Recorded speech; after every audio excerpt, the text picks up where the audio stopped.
지금 언론을 통해 보고 계신 국민들께서도 어떤 위원님들이 청문회에 참여하시는지를 알려드릴 필요가 있는 것 같아 인사청문회를 실시하기 앞서 위원님들을 간략히 소개해드리도록 하겠습니다.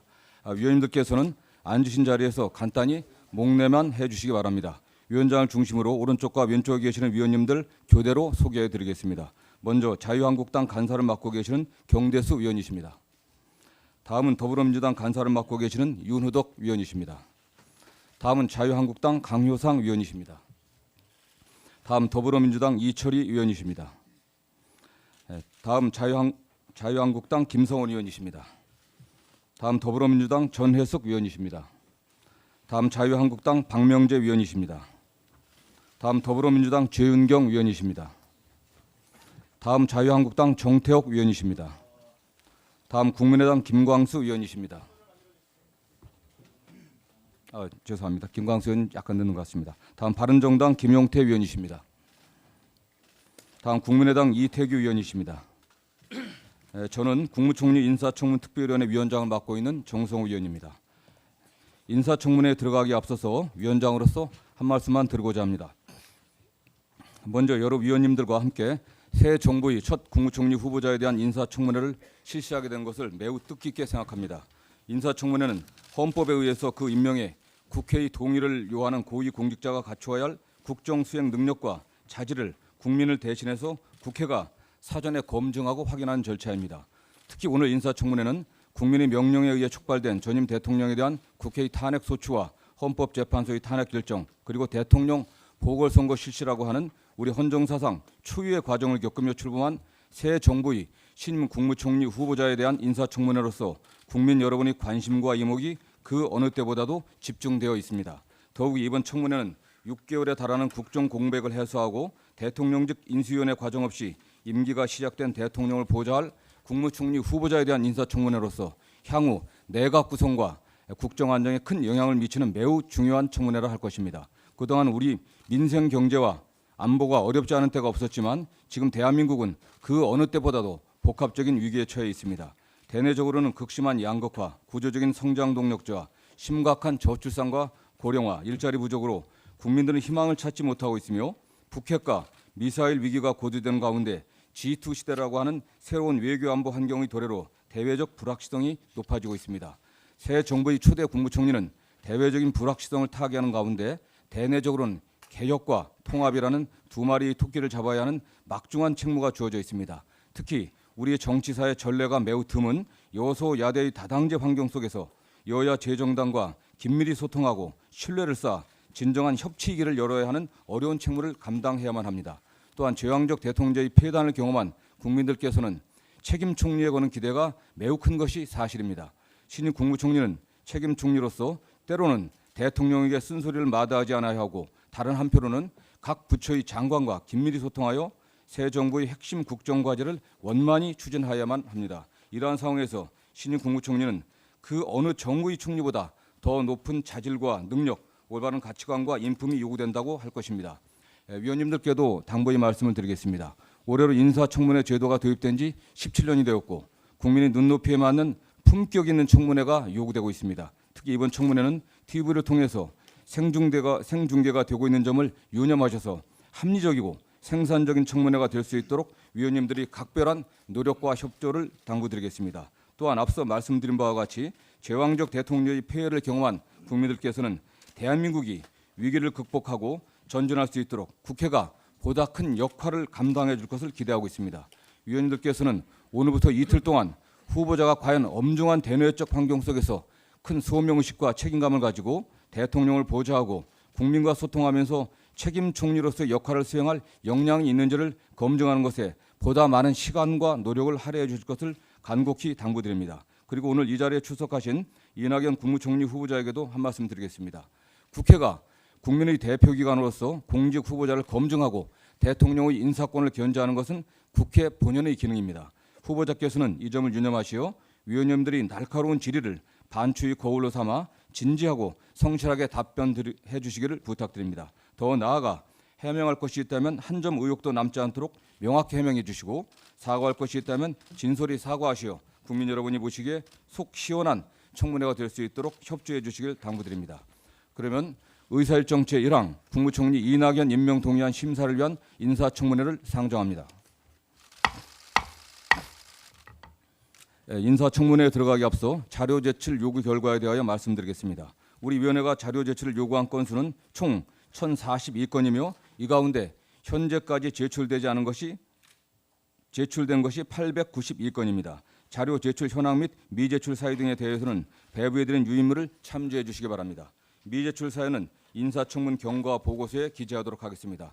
다음으로 오늘 인사청문회 진행 방식에 대하여 간략히 말씀드리겠습니다. 청문회는 지난 1차 회의에서 의결한 인사청문회 실시 계획서와 교섭단체 간사위원 간 합의에 따라 오늘 오전에 국무총리 후보자의 선서와 모두 발언을 들은 다음 위원님들의 질의와 공직 후보자의 답변을 듣도록 하겠습니다. 그리고 정회를 한 다음 오후에 속개하여 보충 질의와 공직 후보자의 답변을 듣는 방식으로 진행하겠습니다. 그러면 오늘 인사청문회에 출석하신 국무총리 후보자를 소개해드리겠습니다. 이낙연 후보자께서는 21년간의 언론인으로서의 경험을 바탕으로 정계에 입문하시어 4선의 국회의원을 지내는 동안에 대변인, 원내대표, 사무총장, 국회 상위원회 위원장 등 요직을 두루 역임하시며 풍부한 정치 경험을 쌓으신 분입니다. 그리고 제37대 전라남도 도지사로서 도정을 안정적으로 이끈 행정 경험도 겸비하고 계십니다. 또한 온건하고 합리적인 성품을 바탕으로 내각 및 국회와 긴밀히 소통하고 언론과 국민 여론을 널리 수렴하면서 새 정부의 국정과제를 성공적으로 추진할 것으로 많은 기대를 받고 계십니다. 후보자에 대한 자세한 영역은 배부해드린 유인물을 참조해 주시기 바랍니다. 다음은 오늘 인사청문 대상자로 출석하신 이낙연 국무총리 후보자의 선서가 있겠습니다. 선서는 자리에서 일어나 오른손을 들고 해주시고 선서가 끝나면 선서문에 서명하여 위원장에게 직접 제출해 주시면 되겠습니다. 그러면 이낙연 후보자께서는 자리에 일어나 선서해 주시기 바랍니다.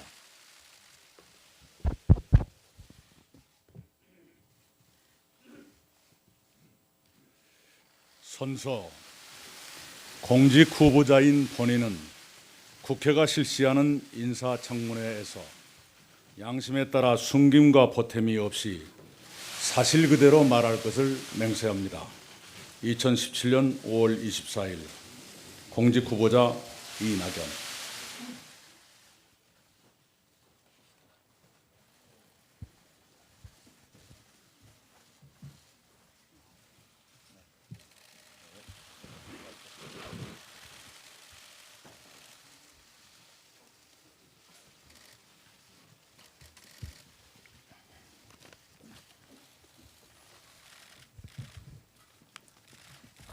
예, 다음은 후보자의 모두 발언을 듣도록 하겠습니다.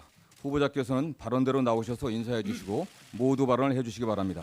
인사청문회법 규정에 따라 모두 발언은 10분의 범위 내로 제한되어 있다는 점을 알려드립니다.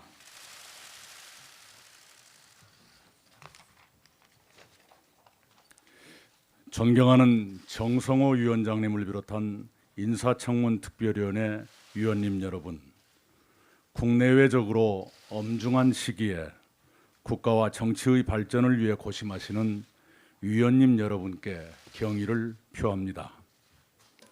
보잘것없는 제가 문재인 정부 첫 국무총리 후보자로 지명돼 두려운 마음으로 여러분 앞에 섰습니다. 여러분께서 주실 질문에 성실히 답변 드리겠습니다. 여러분의 질책은 겸허하게 수용하겠습니다. 이번 청문회를 저의 누추한 인생을 되돌아보고 국가의 무거운 과제를 다시 생각하는 기회로 삼겠습니다. 감사합니다.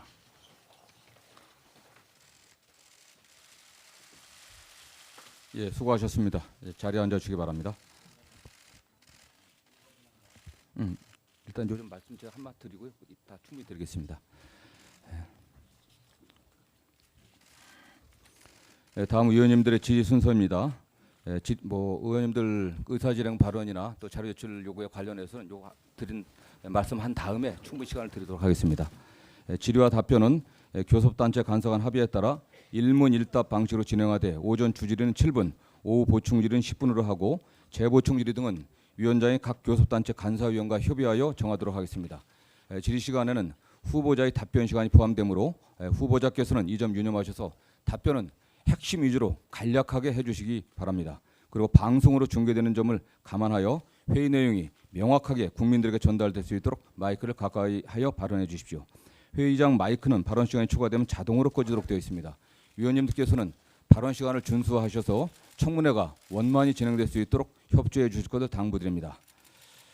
먼저 그 질의 시작 전에 우리 경대수 의원님께서 의사진행 발언 요청하셨기 때문에 시간 드리겠습니다. 위원님, 우선 우리 청문위원들도 물 좀 있어야 될 것 같은데. 네, 물 좀 갖다 주시죠. 좀 말씀을 드리겠습니다. 자유한국당 청문위원들은 지난 22일과 23일 우리 총리 후보자께서 자료 제출 거부한 데 대해서 심히 유감을 표명하면서 자료 제출에 적극 협조할 것을 촉구한 바 있습니다.